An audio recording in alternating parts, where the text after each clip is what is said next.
You can take a flower, roll it up and make it fine. Sprinkle it with knowledge and a little bit of time. Cover it with headlines and a sweet euphoria too. Cannabis man, cannabis man, cannabis man. Spreading news and joy across the land. Diving deep into the growing green. Cannabis man, we're all keen. Ooh, ooh yeah. Ooh yeah. Oh yeah, welcome into another episode of the Cannabis Man podcast. Thank you so much for clicking on the show and giving this a listen. I'm your host, Don Kleppen. And if it's your first time here, welcome. It's a show where we're trying to take a journalistic look at all things cannabis. I myself am a broadcaster on the radio in Chicago. You can hear me on Saturday mornings on WGN 720 AM. And that's with House Smarts Radio with Lou Manfredini and Home Sweet Home Chicago with David Hochberg.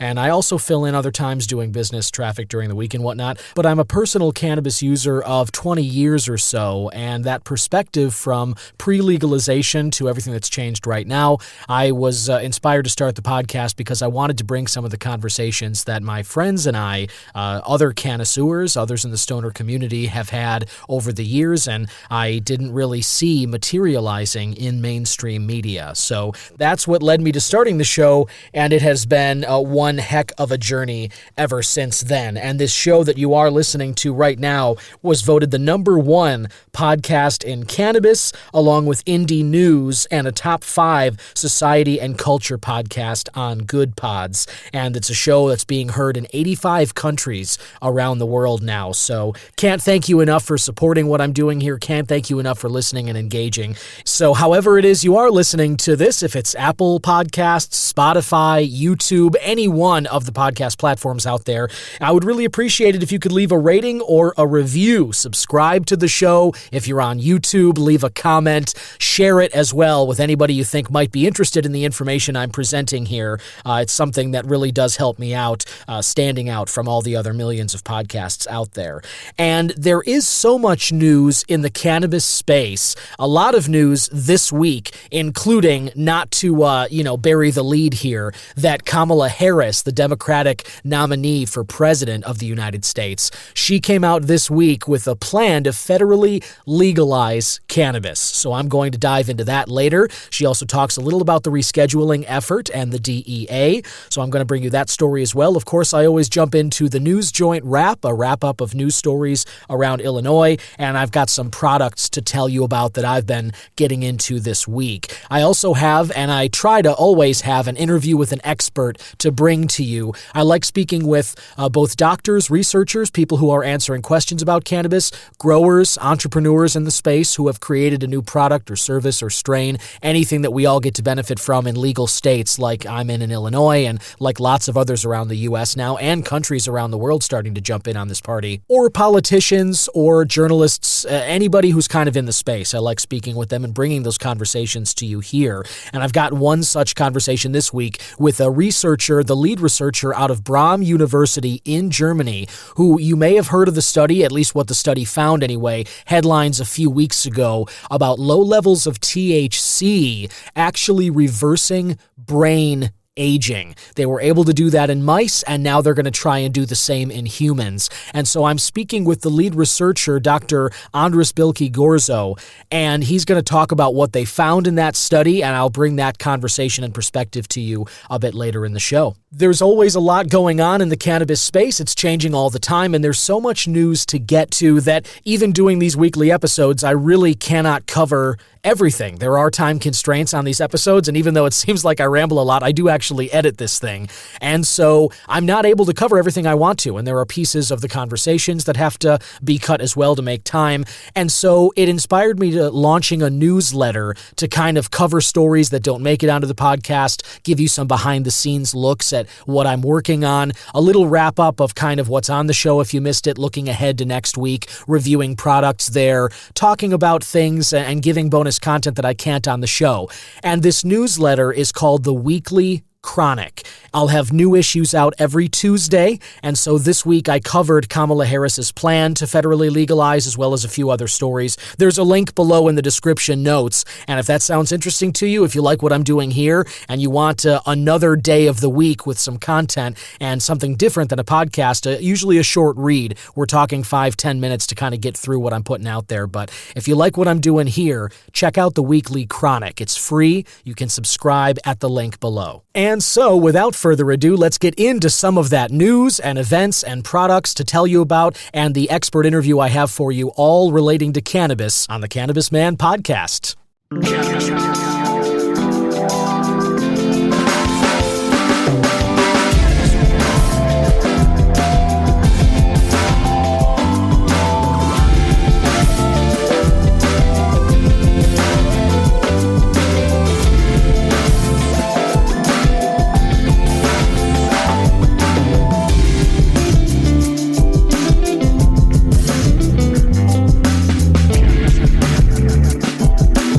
This is Tommy Chong, and you're listening to the Cannabis broadcast.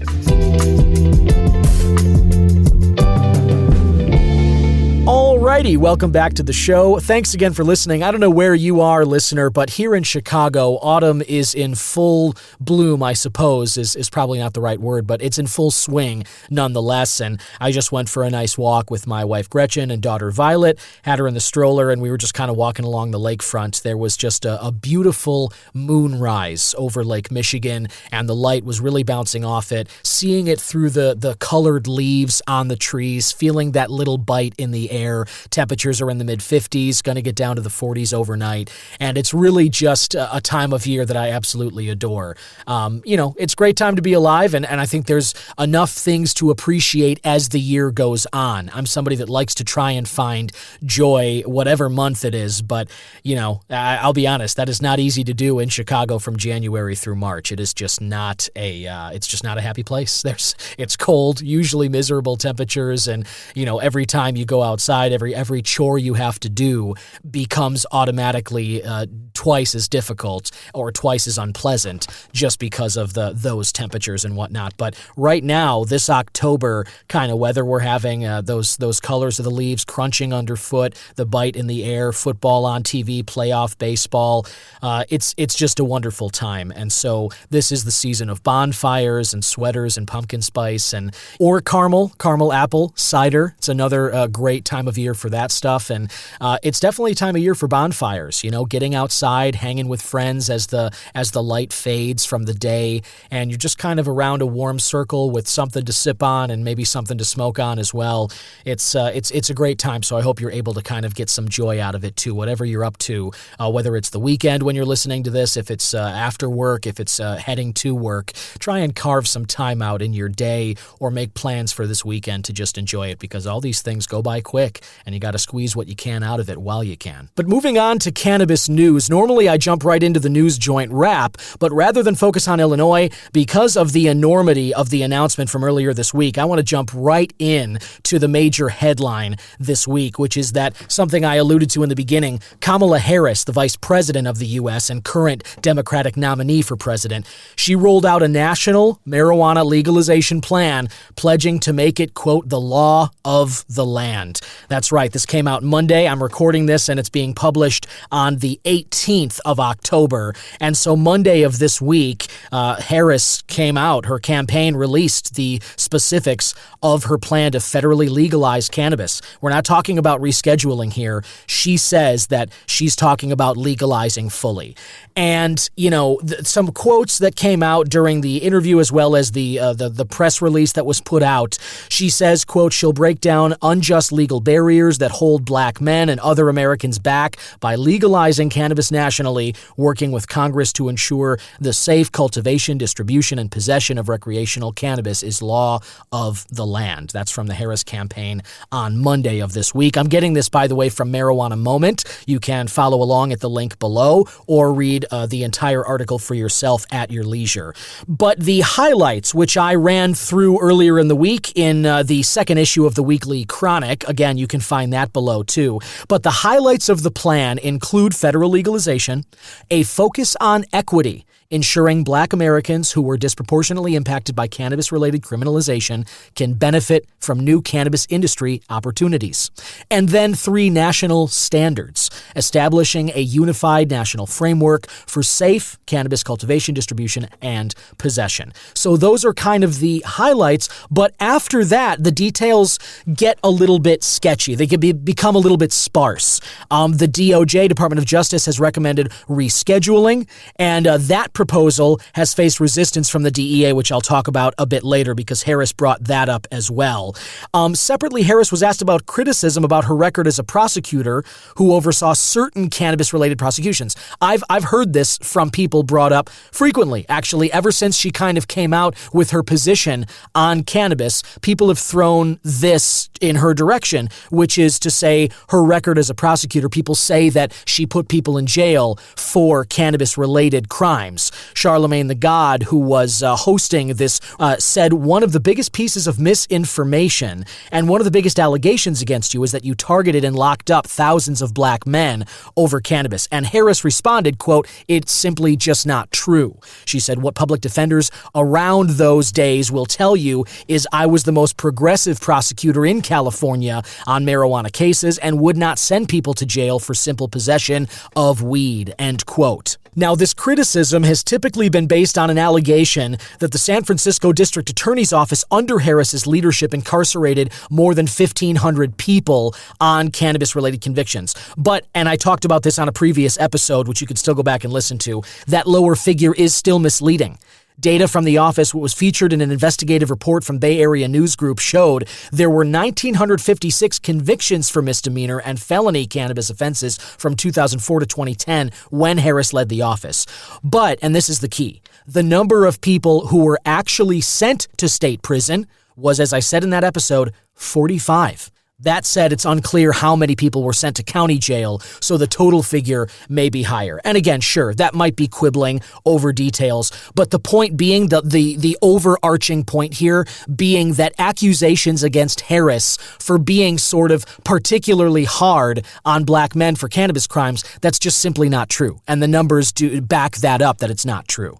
So I think her position has evolved on it, as she said herself, but recently, and this is, over the last kind of 20 years now, it seems like her position has been pretty consistent, and that has been one of a prosecutor who is not coming down hard on people for cannabis crimes. Now, that's all of the article I am going to read. Again, I've linked it below, and I always recommend you read these for yourself and draw your own conclusions. There's plenty of great information in the Marijuana Moment article. I always enjoy what they do. But I reached out to the U.S. Cannabis Council. You may have heard me speak with David Culver. He's been on the show a few times. I always love reaching out to him to talk about cannabis and developments in the political landscape.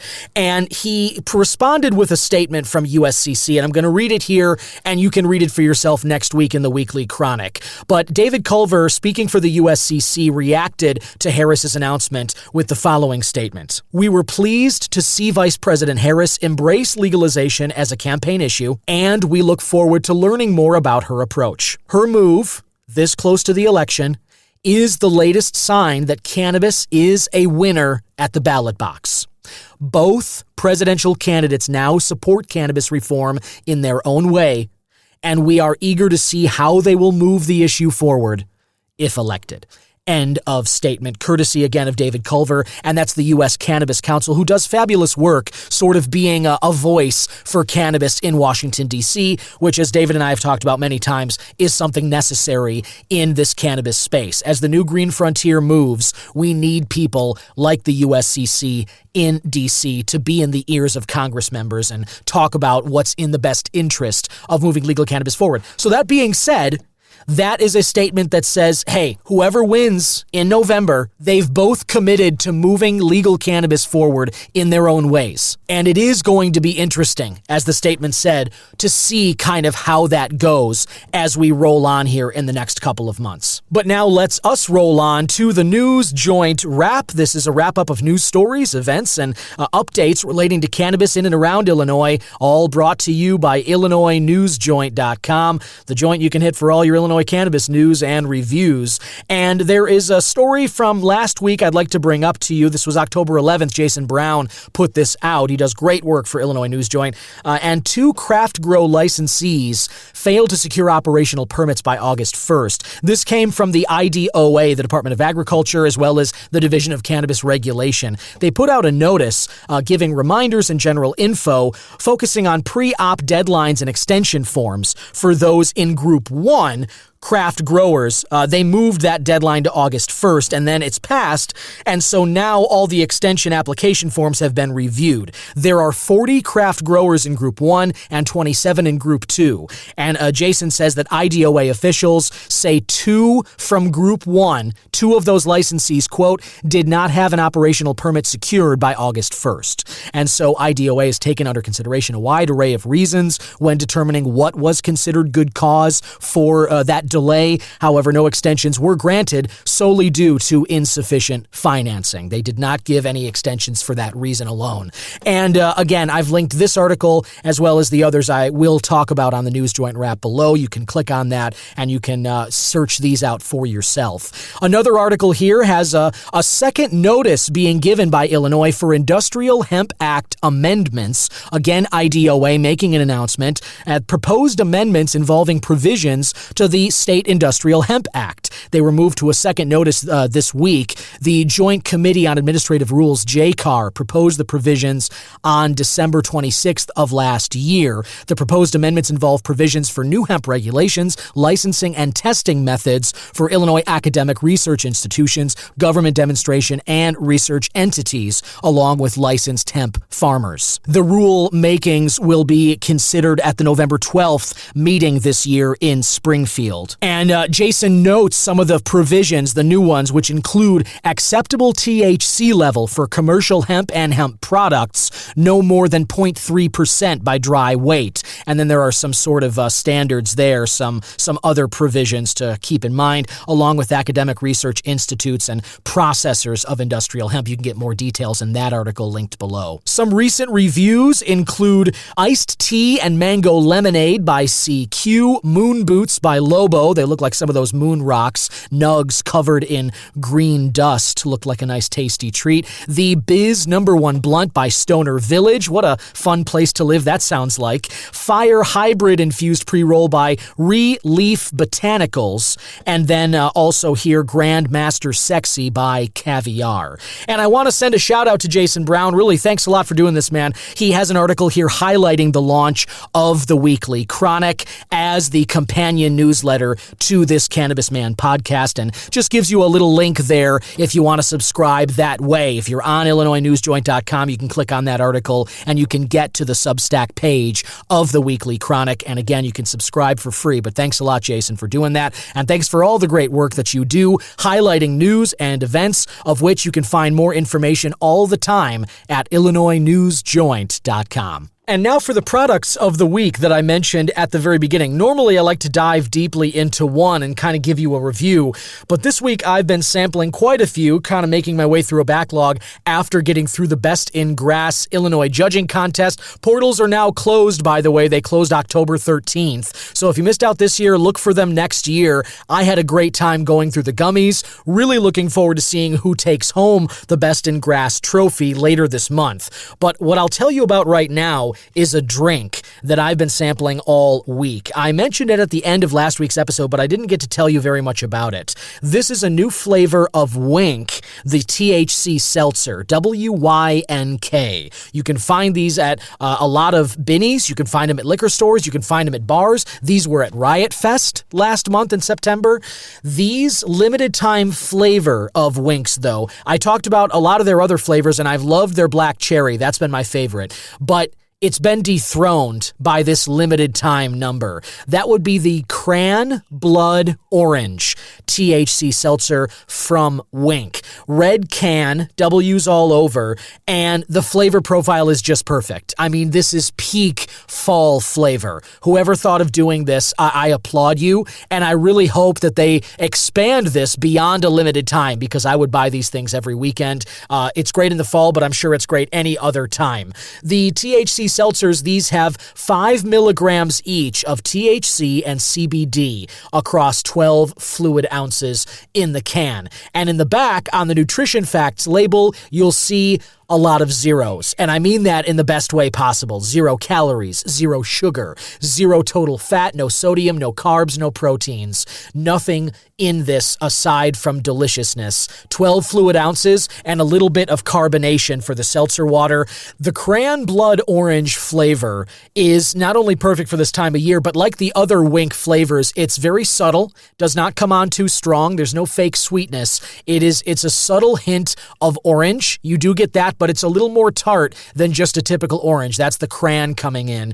And it's not overly tart, and you're definitely left with a subtle sort of fading of orange as the taste drops off. You're not really left with any strong aftertaste like a lot of the other Winks, and I think these are subtly tasting enough. The carbonation's not overpowering, but reminiscent of beer or the other, carbonated beverages you might like. These, like I've said about Winks before, they can really take the place of beer or an alcoholic beverage at a social gathering. If you're doing one of those bonfires like I talked about at the beginning, get yourself some Winks and get yourself some cran blood orange flavor. I have loved these, and I really, as I said, hope they expand them, because this is definitely something I'd like to keep on hand regularly. Cheers, because this is so delicious. I'm having it now.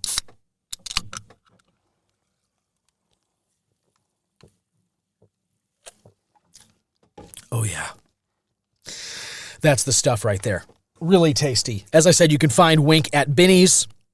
You can also go to drinkwink.com, find a store locator there, figure out where these are. Next product I want to tell you about. This is a gummy, not out of the Best in Grass kit, finally. This is a company, though. I have an interview with them coming up. I will be sharing it with you over the next couple of weeks at some point. But the brand is likely one you've seen making some waves lately. I love the marketing they've been doing. I love their colors on their gummies and their packaging. I love what they're doing. This is the OG brand, OGEEZ exclamation point. And these OG's gummies, and by the way, love that name, as I talk about with my guest from OG's in that episode, it works on a few different levels for me. It's got the OG original gangster, sort of a cannabis reference there, and rap, and a lot of other things. That's an expression that's definitely spread around the lexicon these days, but you've got that, the original gangster, plus the Midwest twist. All my friends here in Illinois, Wisconsin, Minnesota, those of us in the upper Midwest, you've definitely heard somebody say OGs at some point. It is just kind of like I wouldn't say Midwest battle cry, but it's like something, a calling card, maybe, a hallmark that you definitely hear. Just like OPE. If you're walking down the hallway and someone's coming at you and it's kind of a small hall, maybe supposed to be a one-way and the other person's coming this way, somebody's going to say OPE. Let me just sneak right by you. Let me squeeze past you. OG's is kind of on that same level for me. And so I'm telling you now about their PEGS RSO full spectrum gummies in raspberry orange flavor. Really enjoyed these. Let me tell you kind of about what you get. They're resealable packages. Peel open the top here. Kind of get in and... We'll be right back.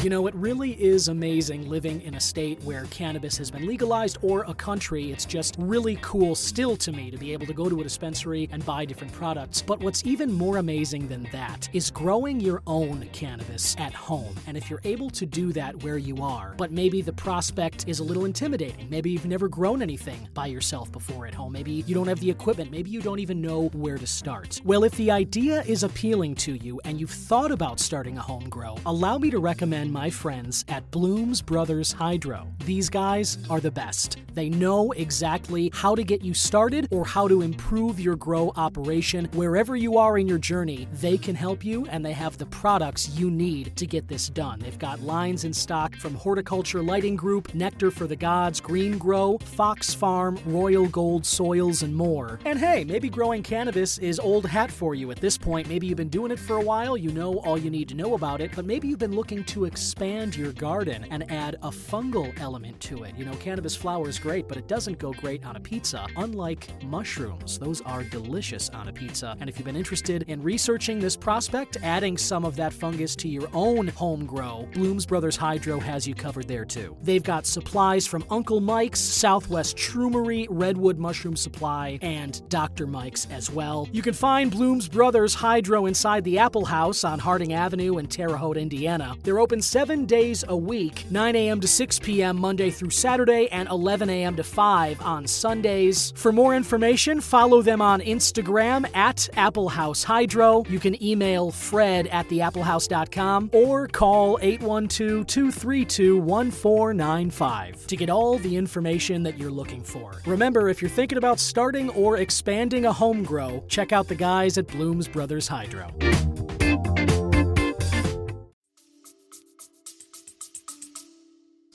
When you smell it, what you're really hit with is the orange, but sweet, tainted a little, not tainted, but infused with raspberry. That's what you get that hits your nose. It's orange, but it's a little sweeter. And I feel like on the second inhale, you really get the raspberry more. You detect in your olfactory senses there, you detect the difference between just regular orange. You're getting a sweetness, and that's where the raspberry comes in. Now, I have really enjoyed these this week. These are 10 milligram per gummies. You get 10 in the pack, so there's 100 total in here. And it says made with natural flavors. Looking at the nutrition label, 15 calories per gummy. A lot of that coming from the 4 grams of carbohydrates, including 2 added sugars, 3 grams total. And then, and aside from that, though, no fat, no cholesterol, 15 grams of sodium, not bad. Ingredients include cane sugar, which I got to tell you, if you haven't tried anything with cane sugar, it does make a difference.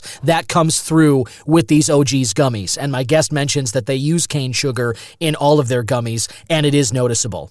They are gelatin-based. Now, you know I normally prefer pectin, but these are quite good. And the RSO extract, the cane sugar, it goes a long way. The texture's not bad, and the taste kind of makes up for that texture change, or I guess uniformity that most gelatin products have.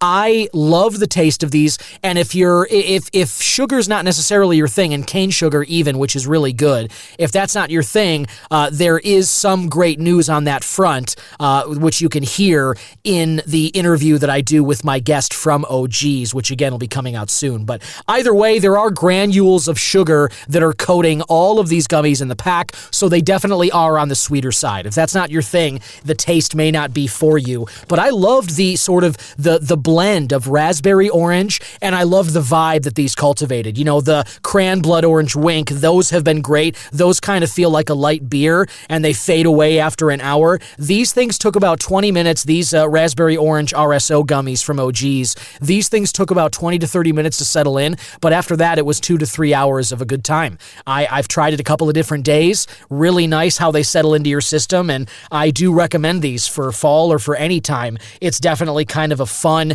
body high, definitely puts you in a chill place mentally, and like I said, the taste is good, the vibes are good. Check out some OG's gummies, and this raspberry orange flavor, you could do a lot worse than this. Struck me as more of a sativa or kind of a hybrid blend than an indica. Definitely didn't, make me glued to the couch or anything. I was happy to get up and do stuff, so I felt like it was hybrid sativa more than anything, but it's a good vibe and an enjoyable one. And the last product I'm going to tell you about is some pre-rolls from Nature's Grace and Wellness. These are the Double Durban Kush Slims, a 5-pack of pre-rolls. I got them from the Sunny Side in Wrigleyville like I usually go to. And, maybe pre-rolls aren't your thing. Maybe you grow your own. Maybe you've got, buy in bulk and you roll your own. That's all fine too. But sometimes I love going for pre-rolls because they're so convenient. You walk out of that dispensary, you light it up, and you've got one for that walk back to the Addison Red Line right past Wrigley Field. It's it's a wonderful one if you're whether you're at that sunny side or another one. But these Double Durban Kush Slims from Nature's Grace and Wellness, I like these Slims. The price point is right, $25 for 5 of these, and then, the taxes for Illinois are brutal, but if you have your medical card like I do, you can, offload the majority of those, and then you're walking out of there for, with $26, $27 for a pack of joints, and now you're good for the evening, for a couple of days, whatever. I really liked these, and I do recommend them. Maybe not something to write home about, but like I said, the price point is good. This particular Double Durban Kush, I enjoyed it. The taste was okay, but the vibe is definitely good, and I would go back for these again. Speaking of going back to Sunnyside, if you do that, let me recommend you download the only cannabis rewards app you will need. And I'm talking about High Rewards. You may remember my interview with the founder of High Rewards, Josh Lamb. Great guy, great motivation for starting this. And he saw something that I completely agree with, which is that we all now as shoppers, as consumers, are used to racking up rewards points. Every store kind of has their loyalty program, whether you're at the local taco shop down the block, or you're at Macy's, or you're at a Let Us Entertain You restaurant. Wherever you are, you're kind of used to setting up an account and giving some of your data in exchange for rewards points. Well, instead of tying that to one store in particular and signing up 100 times, why not just download the High Rewards app? On Apple or Android, whatever you've got, download the app, put in your name, put in your email, allow your location to be set, and then when you walk into a dispensary like Sunnyside, you check in the High Rewards app, and you get points just for being there. Just for walking in the door, going to the dispensary, which you're likely doing anyway. So you open the app, check in, get your points. Then when you go to the counter and you get your product, scan your receipt. It'll take a picture right there in the app, and boom, more points. And they're pretty generous with the points too, which actually have real cash value. So you gotta love that. They're doing bonus points at Sunnyside right now.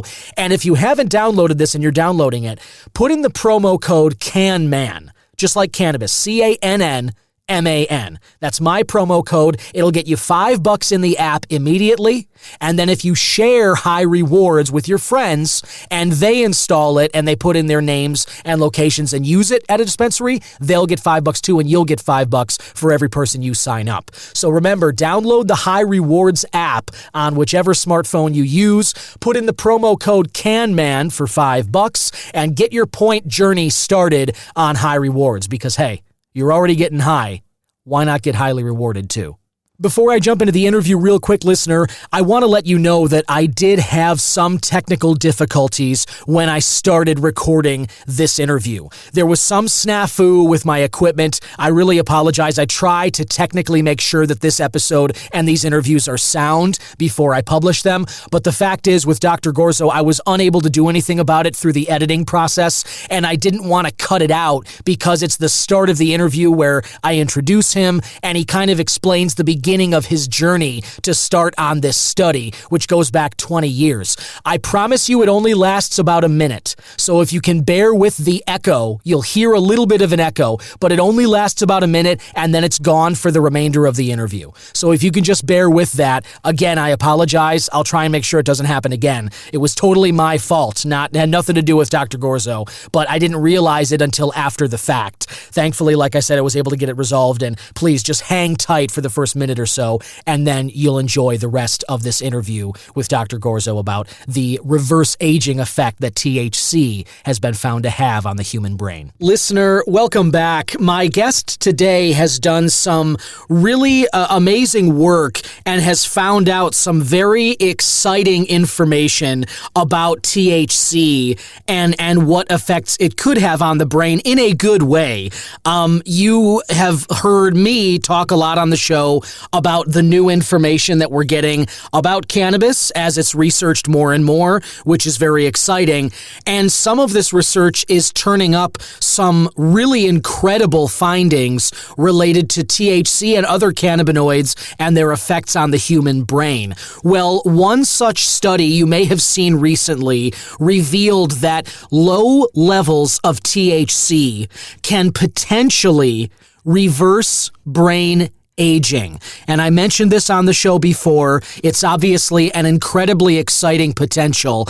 And I thought, who better to explain a little about this study and tell us about what it could mean and what's next for research about THC and its impact on the human brain than the researcher who led this study and made this, groundbreaking discovery about THC and its effects on brain aging. Then Dr. Andras Bilke-Gorso of Brahm University, the lead researcher of that study. Welcome, Andrew, as I'm going to call you just because it's a little easier. Welcome, Dr. Gorso. It's a great pleasure to have you here. Hi, Don. It's really a pleasure to talk with you. Thank you again. And so let's talk a little about the study. What made you get into this experiment? What were you sort of looking to find when you launched into this research? So the whole story started almost 20 years ago.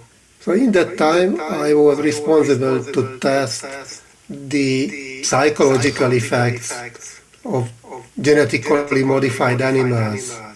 So in these studies, we knocked out several genes, and I wanted to know what is the effect on cognition, on emotions, on anxiety, and so on. And one of our targets was the cannabinoid 1 receptor. This is the receptor where THC has its psychoactive effect. And one of the biggest findings that we had, that the CB1 receptor knockout animals had a much better recognition ability, much better memory when they were young, but they were much worse when they were old.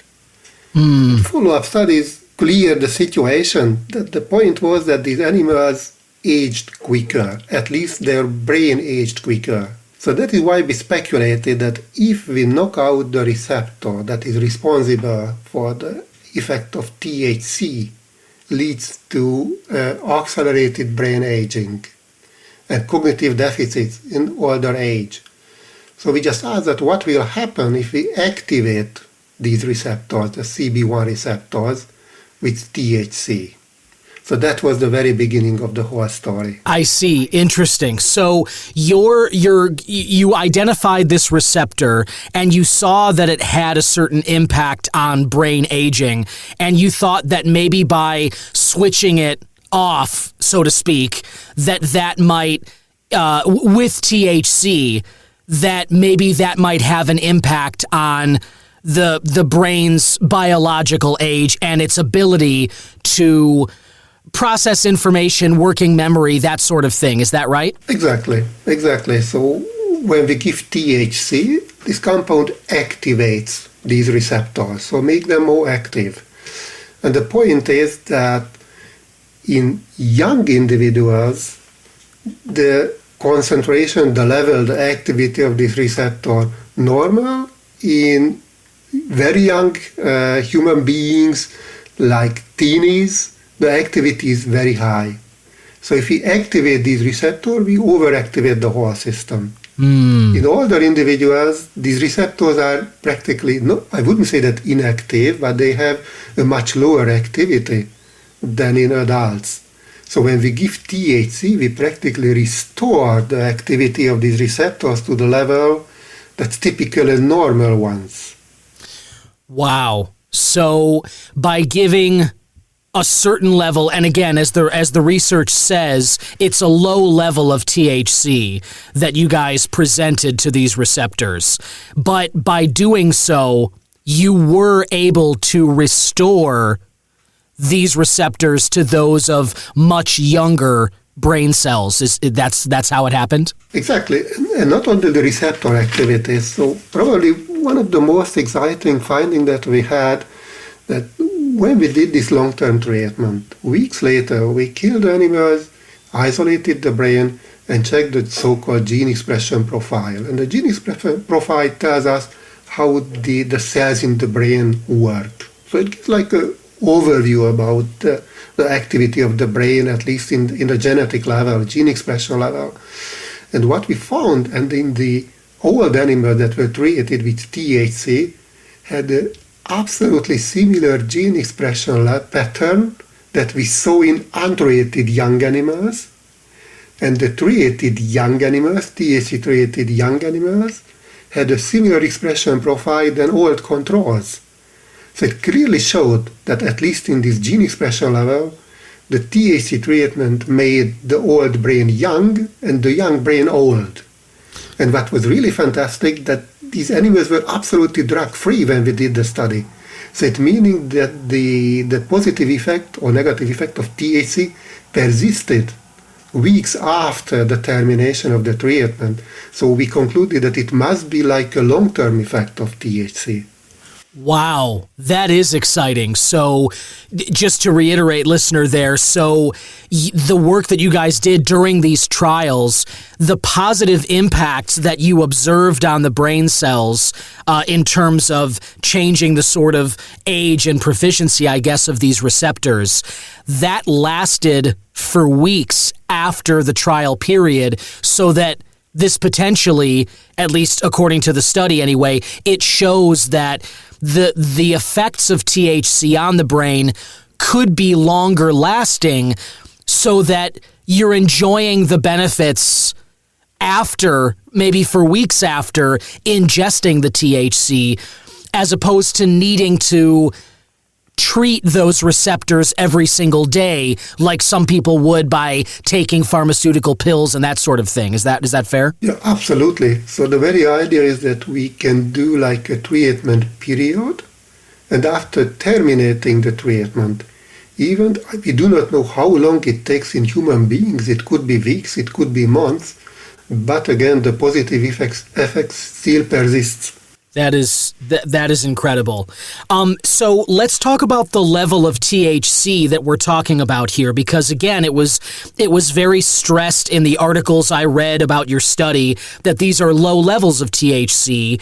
And I think as cannabis is becoming legalized in different markets, the percentages of THC that some of these products have are, the spectrum is growing and it's becoming a wide spectrum.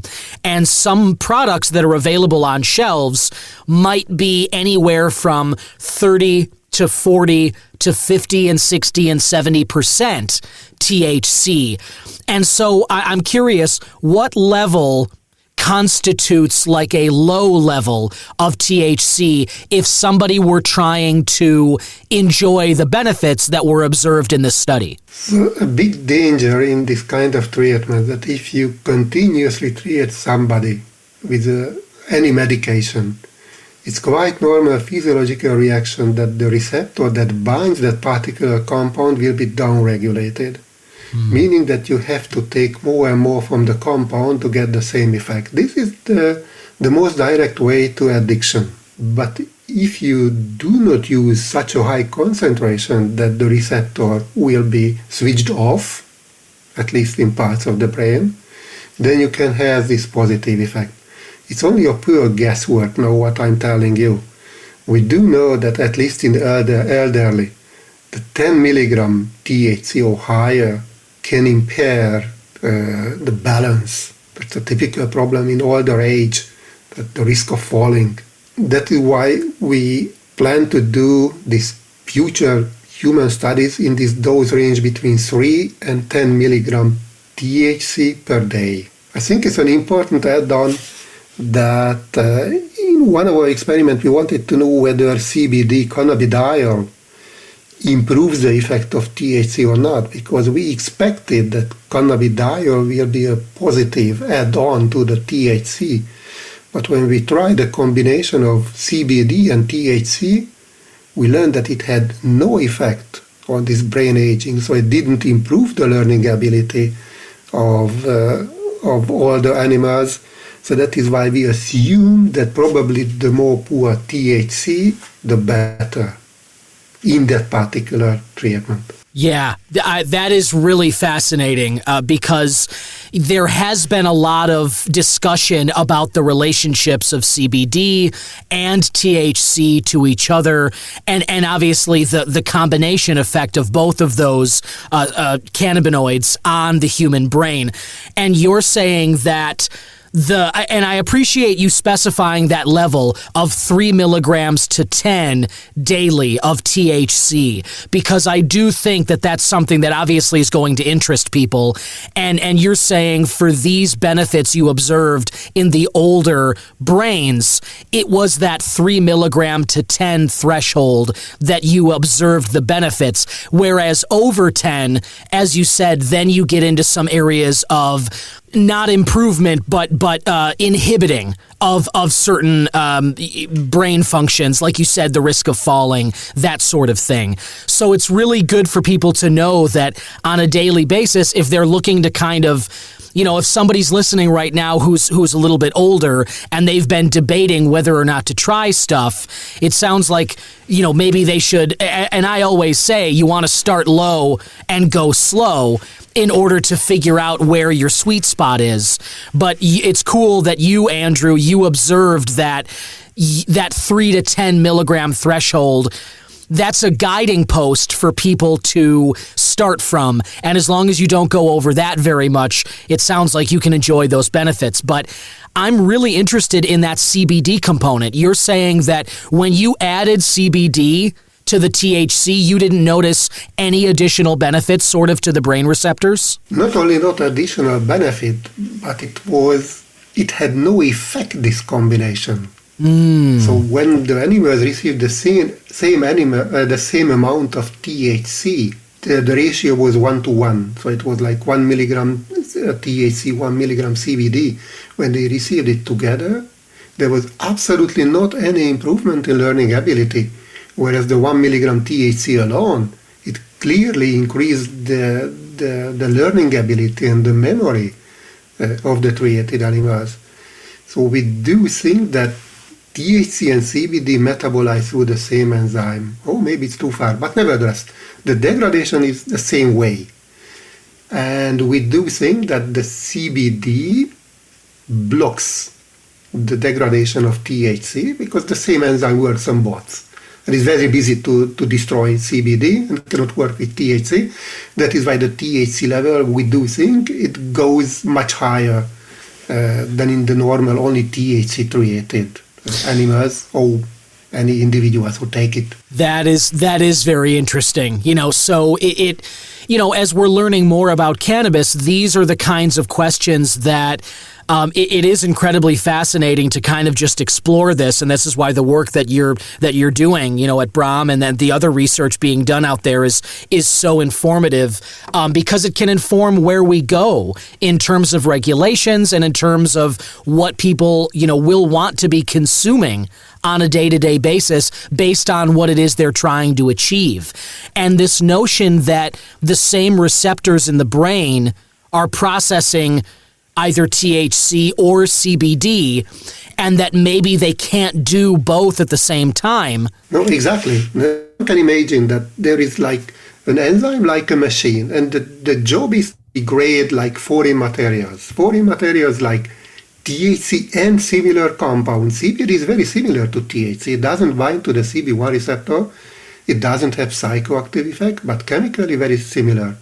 And it has to degrade both. No? So it simply means that 2 times more compound that it has to degrade, it's 2 times slower to degrade the THC. It's just incredible to kind of hear these sorts of, findings from research such as yours. And so now, now that this study sort of indicated that, as you said, low levels of THC on their own can reverse brain aging, can help learn a little bit better and primes those receptors. And then combining CBD kind of nullifies that effect. Let me ask you, what's next? What would you like for your next study? What are you going to be looking for to sort of refine these findings? Is it going to be how long these effects take, like after dosing, or is it other cannabinoids like CBG or CBN? What's next for you in terms of what you're looking to find? Actually, there are 2 different directions that we want to go on. One is in the human study. We do not know which is the age group that benefit most from the THC treatment. One is for sure, for adolescent, it's bad. For older one, it's good. That is what we right now do know, but the human population has different ages. No? So it's again only guesswork that probably above 55 could be beneficial. But how long if there is an upper limit? Or what about with the 40-year-old persons? Huh? Because if we want to slow down brain aging, it would mean that we want to not postpone dementia, the development of dementias, or maybe we can prevent the development of dementias. But how long can we prevent that? So how is the extra years that we get if somebody takes THC that remain disease-free? That is, I think it's a very big question. So this is for the human part. For the animal part that I'm working on, it was since a long time in my mind, and probably it's one of the most exciting experiments I ever planned, that if we slow down brain aging, do we slow down also the bodily aging? Can we add on against healthy years, or in mice, healthy months? So I mean when they don't have any disease, so this health span to increase.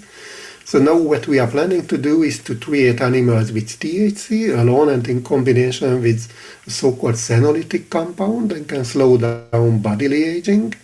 And we observe whether the life expectancy of the animal longer is, and whether the disease-free years, in this case of mice, months, more in the treated animals or not. So I really do hope that the THC treatment, or alone or in combination, could be beneficial not only to the brain, but only for the whole body. Wow. I mean, that is so fascinating, Andrew, because it's just, you hit on really two huge points there, and they get at, as you said, the two directions of the next studies, and I love them. You mentioned the age specifically in terms of the elderly population, maybe above 55, where the THC dosing is very beneficial, but then, as you said, for adolescents, it is bad. And so determining the specific age ranges where it's bad versus where it starts to be good, that alone is going to be hugely impactful for people and just our whole population of humanity going forward. You talked about the health span, which I think more and more people are starting to wake up to. I always talk about nobody wants to live to 100 if their last 25 years they're infirm or they're incapable of using the best parts of their brain and creating new memories. If somebody's living with chronic body pain, the idea of an extra 25 years seems like torture. But if you're enjoying your life, if you feel really good, if your body and your brain are working optimally, and you've got, a happy family and you love your job or whatever, well, then you want another 25 years. And it is really, really exciting to know that perhaps THC can play a role in determining people's health spans.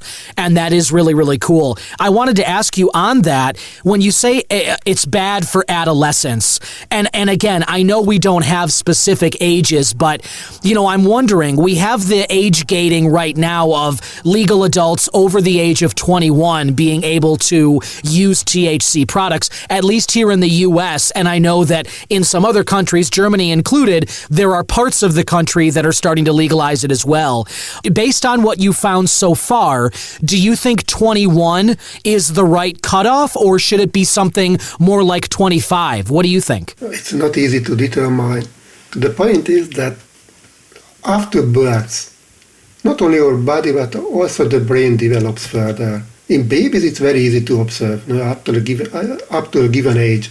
But probably not everybody knows, but up to the age of 21, really, it's absolutely, the brain continuously develops. And the point is that the cannabinoid 1 receptor, this is the binding partner of THC, plays an important role in brain development. Meaning that taking THC in the period when the brain is not ready, under development, it can disturb the wiring of the brain. So probably you know also the listeners know that THC in adolescent age can increase the risk of schizophrenia, the risk of psychosis. Right. It's a well-known fact. And the idea is behind that because it disturbs this developing hardwiring of the brain. So that is why this time limit when the state allows or not allows the consumption of THC. But obviously there is a huge intra-individual variance. This 21, I would say, we can relatively safely say that the brain development is closed. It could happen that there are some persons, the very young persons, where the brain development goes even longer, or in older age, finishes in older ages, and there are persons who arrive at the age of 16. Sure. Again, this 21, somebody has to be written in the law. Yeah, that does make sense, and I totally get your point. Everybody is different. There is going to be variance between individuals, so it is hard to say, but it's good to know that, as you said, it seems like 21 is kind of a safe place for the law to be, because in terms of like general population, you can kind of safely say that for a lot of people anyway, it seems like a lot of the important development for the brain is then done, and therefore you can kind of introduce this experimentation, if you will, with adding THC to these receptors. And I'm really fascinated by that, though, because you mentioned that the CB1 receptor that is the partner that engages with the THC and the CBD, whichever cannabinoid comes into the system, it seems like that CB1 receptor is really the worker that it interfaces with. And you're saying that is critical for development in general, which is why you don't want to throw THC into the brain too early before it's been done developing. How does the CB1 receptor impact the development of a brain? When the brain develops, the individual neurons has to find each other, and not only to find each other, but they have to decide that which are the partners that it works to communicate and which are it's not works to communicate. That they are totally different areas. They have nothing to talk to each other. Mm. And in this fine wiring, so-called fine wiring, plays a very important role the CB1 receptor when the neurons find each other and then also assess their activity. Gotcha. So it helps know which receptors are worth talking to, as you say, kind of with that analogy, and then it also is important for monitoring then those receptors' activities. So it clearly does play a very important role in a developing brain, because as the development happens, more neurons are sort of waking up and figuring out what their role is, and it just sounds like, I suppose to continue with the analogy, it just sounds like adding THC to that receptor's job. If it's processing that cannabinoid, then it's focused on that, not identifying which receptors it needs to talk to and which ones are doing their jobs and which ones are failing, that sort of thing. Yeah, but it's fantastic in brain development that when we born, we have a given number of neurons in a relatively small body. And when you imagine there is a baby like born in 3 kilogram weight, and it grows up to a full-born man like 80 kilogram, you can envision that how many cells it will have at the very end. A large number of cells. It will be much, much bigger. And it's not true for the brain. We have almost the same number of neurons, or much less, than we were born. So then how can we learn? How is it possible that we, in the whole life, we store memories, we learn new stuff? It means that the existing number of neurons find each other, they make connections with each other, and make so-called neuronal patterns, neuronal networks. Mm-hmm. And in this network, if we spit into that, like adding THC in the critical period, it's very, very bad. So again, here the take-home message that not the number of neurons which is critical. We have the same number of neurons that a baby that cannot do anything, only to breath and then soak, and that's it. Right. That is, it's so interesting when you put it like that. I mean, I just had a baby. My wife had our baby daughter back in April, so I've got a 5-month-old here, and it's so fascinating to hear you say that we're born with the same amount of neurons that we have when we're grown, and the real work of developing of the brain is figuring out what all those neurons are meant to do and everything. And the whole notion of when we start forming memories and that development as we age and all that, it is incredibly fascinating. And I'm just so thrilled that you're doing the work that you are doing. And one final question too, I wanted to ask, if you said that you have found that sort of the positive effect of THC on the brain receptors that would make it better for elderly people, as we said, just as an example, plus 55. We don't know that yet, but just as an example, those people who are elderly, for their brains, THC can, it seems, be a little helpful for that. And as you mentioned, CBD completely nullifies that positivity. I know that you're going to be working on finding this out, in the future, but, for just right now, there are all these other cannabinoids that I mentioned some earlier, like CBG and CBN and whatnot. Do you think that those other cannabinoids would have a similar effect in nullifying the THC with that CB1 receptor? If someone did a combination of THC and CBG, might that also be too busy for the receptor to take in the good effects of THC? I think so, that it's true. But here the point is, there's always a lot of discussion how many cannabinoids a cannabis plant contains. And really, as the analytic develops, there are new and novel cannabinoids that named. It's a huge list. There's only a guess that like 200, 300 cannabinoids that exist in this plant. But the point is the amount of them. So we do know that the normal plant contains in the highest concentration THC, CBD or the combination, and there are some minor cannabinoids that they have their biological effects on its own, but the job practically to block the degradation of THC, which would be negative from this point of view, I think it's minimal. It's minimal as long as a cannabinoid plant contains cannabigerol, let's say, but only in 1%.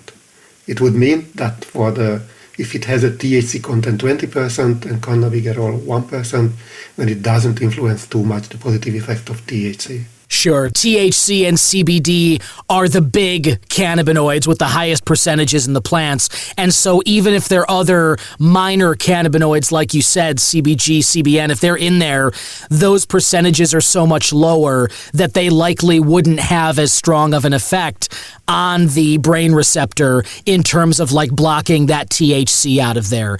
Dr. Andras Bilke-Gorso, thank you so much for jumping on today. I really appreciate you breaking down the information that you found in your research, and I look forward to more of your findings in the future because, as we move this green frontier along and we explore and grow our knowledge of cannabis and the plant and the different cannabinoids, people like you, researchers doing this work in laboratories, finding out the specifics and answering the questions that we don't yet know, this is going to be hugely important for legal cannabis going forward and the role that it plays in our society. So I just mean to say, keep up the great work, and I'm really excited to see what you find out next. Thank you for the invitation. I was really happy to share my thoughts in this topic. Bye.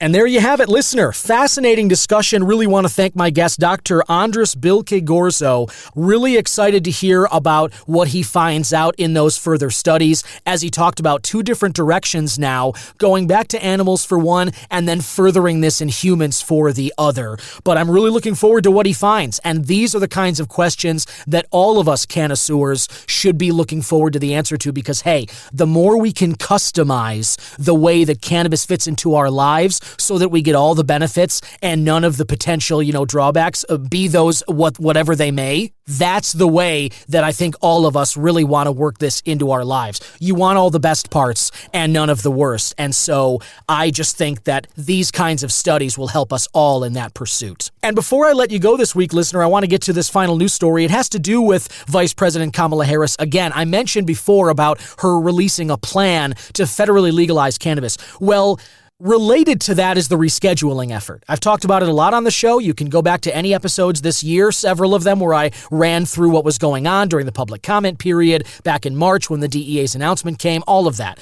But the rescheduling issue now is just kind of in a holding pattern, waiting for December 2nd when there is going to be an administrative hearing and a judge, just like happened back in the 80s, a judge is going to consider and then rule whether or not the DEA should reschedule cannabis down to Schedule 3 from Schedule 1 under the Controlled Substances Act.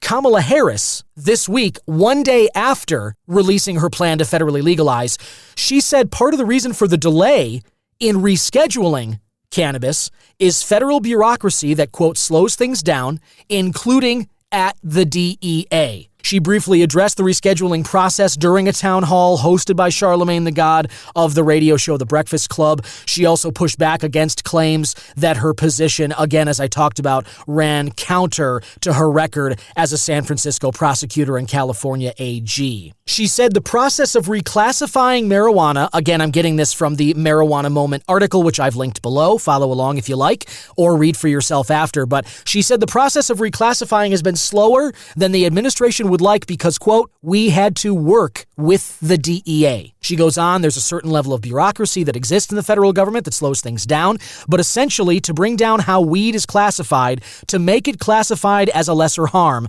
that took some time. There's a whole process around that, but that's the work that we have done in addition to work that we have done writ large on criminal justice reform. Harris goes on, quote, my pledge is, as president, I will work on decriminalizing it because I know exactly how those laws have been used to disproportionately impact certain populations and specifically black men. Now, that's the end of the quote. That's the end of the article I'll read. But the point of this is that if you listen to any of the episodes where I talked about rescheduling, if you've heard me talk about this at all this year, you've likely heard me say that the DEA was never going to expedite this process. Because as I've said, in my opinion, it goes directly against their self-interest. They are a government body, they're an agency with officers, with agents under their control, with funding from the government, and they're tasked with controlling the trafficking, the sale, and prosecuting those who flout the law relating to a whole list of substances on the Controlled Substances Act, including cannabis. And so if they were to reschedule cannabis, they are thereby relinquishing some of that control. And if you take that further, they could even lose some of that funding from the federal government. They could end up losing some bodies of the agents who are responsible for regulating it. If it's not Schedule 1 anymore, they don't need to put as much manpower and effort as an office into regulating it. So therefore, as I said, it kind of runs counter to their own self-interest. And so that's why, as I have claimed many times on the show, I never believed the DEA was just going to kind of throw their hands up and say, hey, you know what?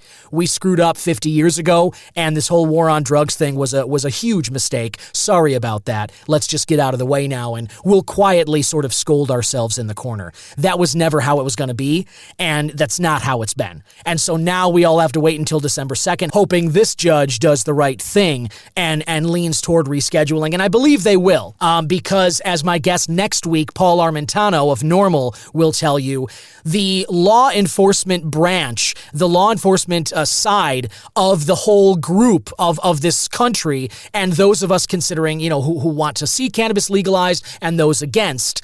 I've brought up a lot of industries who I think are interested in cannabis remaining where it is, prohibited under federal law. And I've, big tobacco, big pharma, big alcohol. There's a long list, I think. But as Paul Armentano argues, it's really law enforcement that's been holding this up as much as they have. And the DEA is one of the top seats on that sort of chain. So what Harris is saying here, blaming them for the bureaucracy, I totally buy that. I totally believe it. And, there's people that are bringing up, hey, she's been vice president. Why isn't she doing these things? Listen, it's not like the vice president has the power of executive decree. Only the president has that. And even that is limited. You need Congress to do certain things, and rescheduling these substances is likely one of them.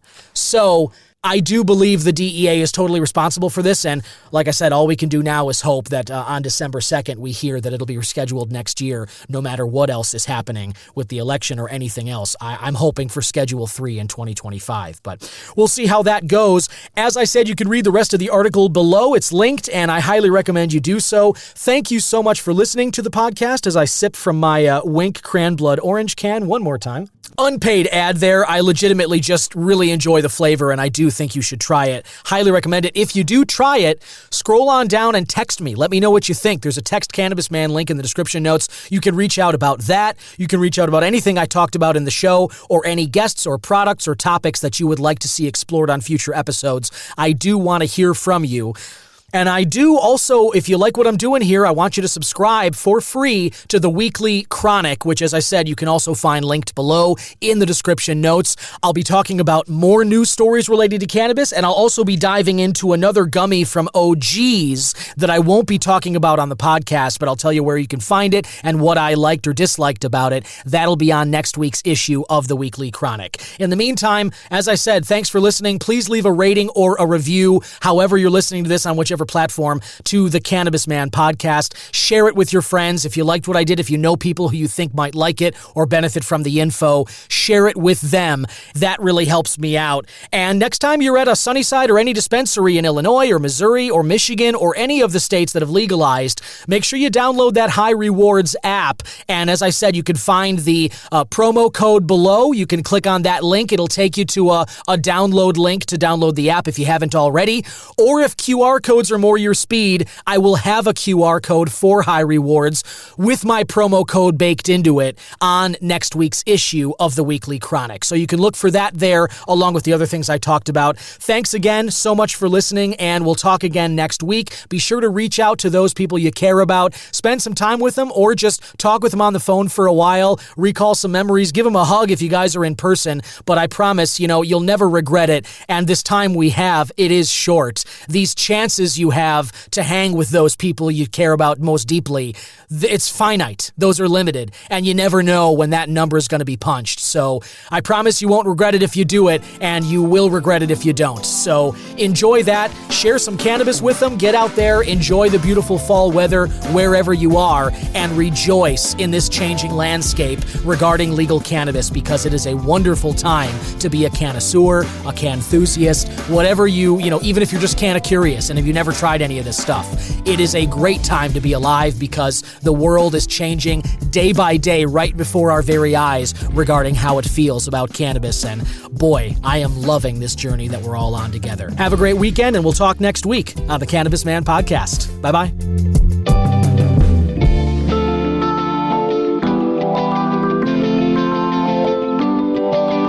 Cannabis Man is 100% originally crafted by myself, Don Kleppen. Original theme music written and composed by Yusu Kim, aka Goodson.